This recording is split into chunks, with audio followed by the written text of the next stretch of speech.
So, మనం ఏం విన్నామంటే ఇవాళ భగవంతుడు 10వ అధ్యాయంలో 32 శ్లోకాలు చెప్తున్నాడు. ఇప్పటి వరకు ఏం చెప్పాడు? అర్జునుడు అడుగుతుంటే, "నువ్వెక్కడెక్కడ ఎట్లా ఉన్నావో చెప్పవా భగవన్? నువ్వు చెప్పిన దాన్ని బట్టి నేను స్మరణలో ఉంటాను. ఈ భౌతిక జగత్తులోనే ఉంటూ నిన్ను స్మరించాలి అంటే నువ్వెక్కడున్నావో చెప్తే తదనుగుణంగా నాకు స్మరణ ఉంటుంది" అంటే అప్పుడు భగవంతుడు చెప్తాడు, నా విభూతి ఇట్లా ఉంది అని. మొదట విభూతి నేను పరమాత్మ రూపంలో అందరి జీవాల్లోనూ ఉన్నాను అని. సో ఈ రకంగా ఆ స్మరణ పరమాత్మ స్మరణ పెట్టుకోవడానికి అది చెప్పాడు స్వామి, ఈ రకంగా ఉన్నాను అని. ఆ తర్వాత ఒక్కొక్కటి చెప్తాడనమాట. వేదాల్లో నేను సామవేద,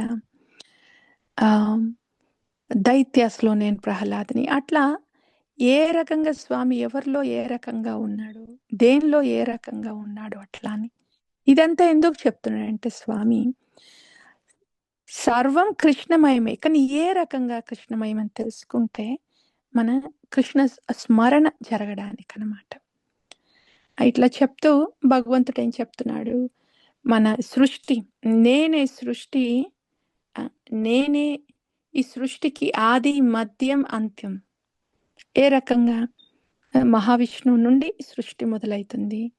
దెన్ గర్భోదక సాయి విష్ణు ఈ సృష్టిని మెయింటైన్ చేయడం అవుతుంది. అండ్ దెన్ గర్భోదక సాయి నుండి వచ్చిన బ్రహ్మ నుండి వచ్చిన రుద్ర ద్వారా ఈ సృష్టి లయ జరుగుతుంది. ఈ రకంగా స్వామి ఇది డైరెక్ట్గా ఇండైరెక్ట్గా అన్ని రకాలుగా ఈ సృష్టికి ఆది మధ్యం అంత్యం అంత స్వామి. కృష్ణ కృష్ణ కృష్ణ అండ్ కృష్ణ. అండ్ అన్ని రకాల జ్ఞానాల్లోనూ నేను ఆధ్యాత్మిక జ్ఞానం అని చెప్తున్నాడు స్వామి. ఈ భౌతిక జగత్తుకు సంబంధించిన జ్ఞానం ఏదైనా భౌతిక జగత్తు నాశనం అయినప్పుడు ఇక ఆ జ్ఞానానికి అది కూడా ఉండదు, భౌతిక జ్ఞానము. కానీ ఆధ్యాత్మిక జ్ఞానంకి ఎప్పుడూ నాశనం ఉండదు. ఆధ్యాత్మిక జ్ఞానమే మనల్ని భగవద్ధామానికి చేరుస్తుంది. ఇట్లా అన్ని జ్ఞానాల్లోనూ ఆధ్యాత్మిక జ్ఞానము భగవంతుడు అని చెప్తున్నాడు.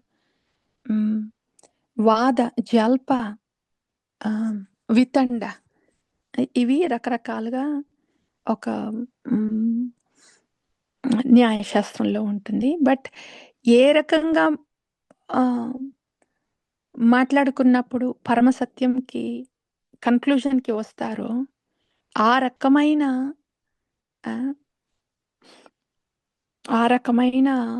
మాట తీరుని నేను, అది వాద అన్నమాట. వాద అంటే నీకు తెలిసింది నువ్వు చెప్పు, నాకు తెలిసింది నేను చెప్తాను, ఎవరేం చెప్తున్నారు ఎవరు అని కాదు, ఎవరు గెలవాలనేది కాదు ఇక్కడ. కానీ మనం ఇద్దరం కలిసి పరమసత్యం ఏంటో చూద్దాము అనే రకం అనే సంభాషణ వాద అన్నమాట. సో ఇట్లా భగవంతుడు చెప్తున్నాడు. అన్ని వివిధ రకాలుగా స్వామి వివిధమైన వాటిల్లో వివిధమైన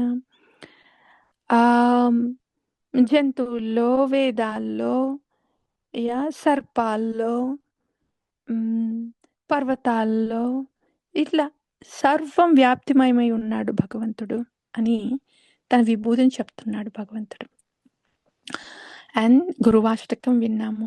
గురువాష్టకం వినేటప్పుడు ఏమంటే అది వింటున్నప్పుడు మనము మన ధ్యానం ఎక్కడ ఉండాలి అంటే నేను సాధు గురు కృష్ణకి చెందిన జీవుణ్ణి, I belong to Guru and Krishna అనేది నాటుకునేలాగా ఉండాలి మన హృదయంలో. గురువాష్టకం వినేటప్పుడు మన ధ్యానము నేనెంత మాత్రం నాటుకుంటుంది నాకు ఈ సత్యము, that I belong to Guru and Krishna, నేను గురుకృష్ణ సంబంధికుని అని ఎంత మాత్రం నాటుకుంటుంది. తద్వారా ఈ లోకమంతా కూడా ఇదంతా కూడా కృష్ణ సంబంధికం అన్నమాట. మనము కృష్ణ సంబంధంలో ఎంత నాటుకుంటామో అంతగా మనము మొత్తం జగత్తుని కృష్ణమయంతో చూస్తామన్నమాట. గురువాష్టం అనేది దానికి సంబంధించింది. సో సాధుగురు ఎప్పుడు భగవత్ ప్రీతి సేవలో ఉంటాడు. భగవంతుడు నామంలో ఉన్నాడు, శ్రీ విగ్రహంలో ఉన్నాడు, అందరి హృదయాల్లోనూ ఉన్నాడు. ఇటువంటి భగవంతుడికి ప్రీతి సేవను అందిస్తూ అదే జగత్తై ఉన్నాడు సాధుగురు. మరి తన జగత్ అదైతే నా జగత్ ఏమవుతుంది? నేను సాధుగురికి, నేను గురుకృష్ణ సంబంధికుని కాబట్టి నా జగత్తు కూడా అదే అవుతుంది. ఒక శిష్య, శరణాగత శిష్య ఎవరైతే ఉన్నారో అప్పుడు మన అందరి జగత్తు కూడా శరణాగతి తీసుకున్నప్పుడు అదే అవుతుంది, కృష్ణ జగత్తు అవుతుంది. అట్లా. అండ్ ఇదంతా వింటున్నప్పుడు సో నేను గురువు కృష్ణ కృపాశ్రీమూర్తి నన్ను ఆదుకోవడానికి వచ్చిన వాళ్ళు అనమాట అని తెలుసుకుంటున్నప్పుడు, అయితే గురుముఖ పద్మవాక్య ఏదైందో అదే నా చిత్తంలో ఉండాలి. ఇంకా ఏది చిత్తంలో ఉన్నా కూడా నాకు బాధే ఉంటుంది. గురుముఖ పద్మవాక్యే ఉండాలి. తదనుగుణంగా నాకు ఆ గురుముఖ పద్మవాక్యనే నా లోపల జ్ఞానాన్ని ప్రసాదించడము, జ్ఞానమే కాదు, గురువు హృదయంలో ప్రేమ భక్తి ఏదైతే ఉందో భగవంతుడి పట్ల అదొచ్చి శరణాగత శిష్యుడి హృదయంలో కూర్చుంటుంది అనమాట. ఈ రకంగా ప్రేమ భక్తి కూర్చుంటుంది, అజ్ఞానం మొత్తం దూరం అవుతుంది. ఇదంతా ఎవరి ద్వారా జరుగుతుంది? విశ్వనాథ్ చక్రవర్తి ఠాకూర్ ఏమంటున్నారు, నరోత్తమ్ దాస్ ఠాకూర్ ఏమంటున్నారు, ఇదంతా గురువు ద్వారా జరుగుతుంది. ఎందుకంటే గురువు సంధిని, ఆహ్లాదిని శక్తి స్వరూపం అన్నమాట. శ్రీ గురుభ్యో నమః. తర్వాత వైష్ణవ ప్రణతి చేశాము. తర్వాత వృందావనం, ఆంతరంగికమైన ఆధ్యాత్మిక బృందావనంకి చెందిన వాళ్ళం మనము అని విన్నాము. విని వృందదేవిని ప్రార్థిస్తున్నాము, వృందదేవి దర్శనం ఇప్పించు. ఎప్పుడు మా దృష్టిలో, మా కళలో శ్రీ శ్రీ రాధా గోవింద దర్శనమే ఉండేలాగా చూడు. సఖీరనుగత్య సేవ ఇవ్వవా. మా హృదయాన్ని, నా హృదయాన్ని రాధా గోవిందుల ప్రీతితో నింపవా. ఇవన్న మాటల మన మన మన లోపల తిరగాల్సిన ఈ రోజు మొత్తంలో ఈ ప్రేయర్స్ తిరగాలి, ఇవంతా తిరగాలన్నమాట.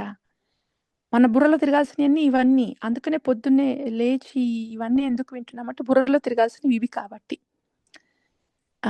ఎట్లా తిరుగుతున్నప్పుడు భౌతిక జగత్తుకి సంబంధించి ఏమేమి ఉంటాయో అవన్నీ వాటిని మనము కృష్ణ సంబంధంగా చూసి బాగా చేయగలుగుతాము, శక్తి వస్తుంది. అదనే కాదు, ఇది సత్యం. మనము ఈ ఆధ్యాత్మిక జగత్తుకి సంబంధించిన వాళ్ళము, దానికి మేలుకోవాలి మనం, ఆ పరమసత్యంకి మేలుకోవాలి. ఇంకా నామ భగవన్, శ్రీ హరినామము.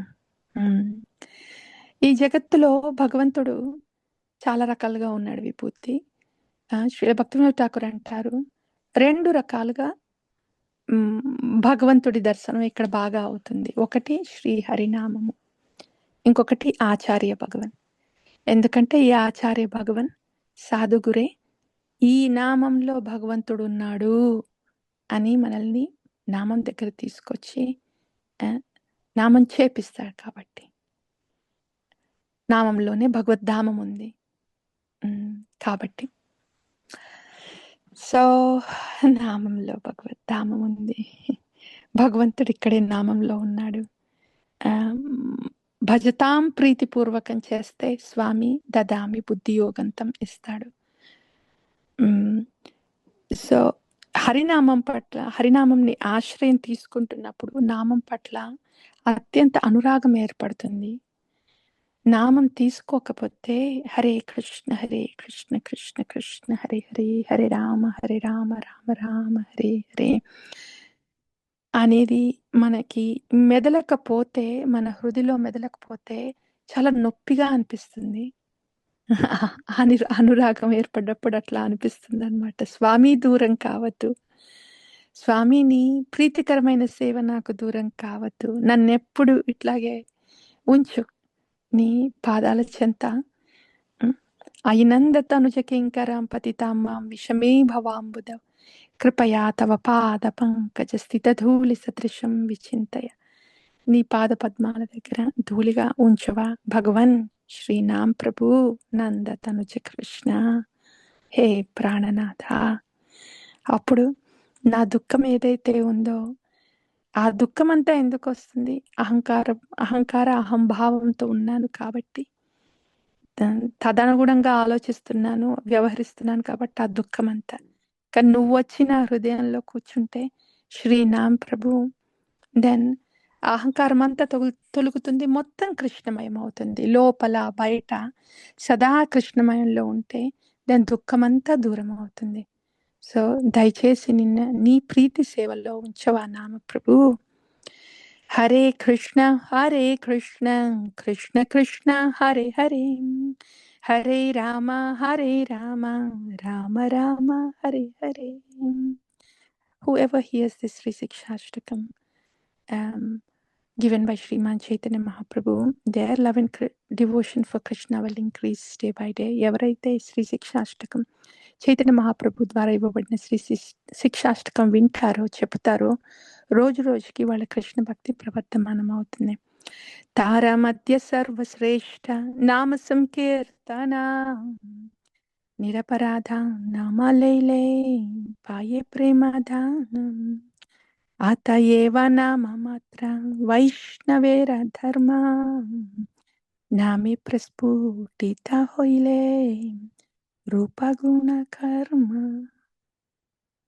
వైష్ణవ ధర్మ అంటే నామంలో స్థాపితమై ఉండడం. ధర్మ ఆఫ్ వైష్ణవ ఈస్ ద నామ ఈజ్ ద ధర్మ ఆఫ్ ద వైష్ణవ. ప్రేమ నామ.